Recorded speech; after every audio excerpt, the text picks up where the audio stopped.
नमस्कार. सकाळी सकाळी बघा आमच्या घरात किती छान ऊन येते. तर किचनमध्ये आणि हॉलमध्ये सूर्य भगवान उगवले की पहिला प्रकाश आमच्या घरात येतो. म्हणतात घरात ऊन आलेलं चांगलं राहते, तर उजेड पण भरपूर राहते.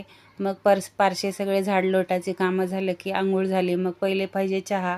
तर हे आहे माझं फेवरेट ग्लास, मी ह्याच्यामध्येच पिते. भरपूर गिलासं कप आहेत, पण त्याच्यातच मी चहा पिते. माझं फेवरेट आहे ते.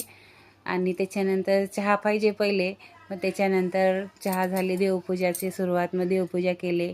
नरेंद्र महाराज आहेत, आता बघू. नरेंद्र महाराजाला म्हणतात देवाऱ्यात ठेवू नये, म्हणून दुसरीकडे कुठेतरी महाराजांना स्थापना करायची आहे.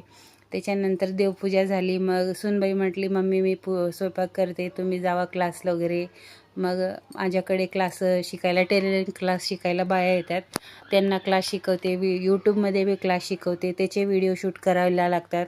दिवसभर माझं हे टेलरिंगचं काम चालू असतं. ह्या कॉलनीमध्ये मी नवीन आहो, तर हळूहळू लोक माझ्याकडे येत आहेत शिकवायला. पहिले 2 आल्या, 4 आल्या, मग आता 5-6 जणी शिकायला येत आहेत. आणि यूट्यूबवर पण माझे खूप छान क्लास चालू आहेत. खूप सारे सबस्क्रायबर माझ्या यूट्यूब चॅनलवर झालेले आहेत. स्टिच विथ अनिता माझ्या चॅनलचं नाव आहे. टेलरिंग काम शिकायचं असेल तर त्या चॅनलला सबस्क्राईब करा. सुरुवातीपासून सगळे ब्लाऊज कटिंगचे व्हिडिओ मी तिथं घालले आणि छान रिस्पॉन्स येऊ लागले. तर व्हिडिओ आवडला असेल तर लाईक करा, फॉलो करा.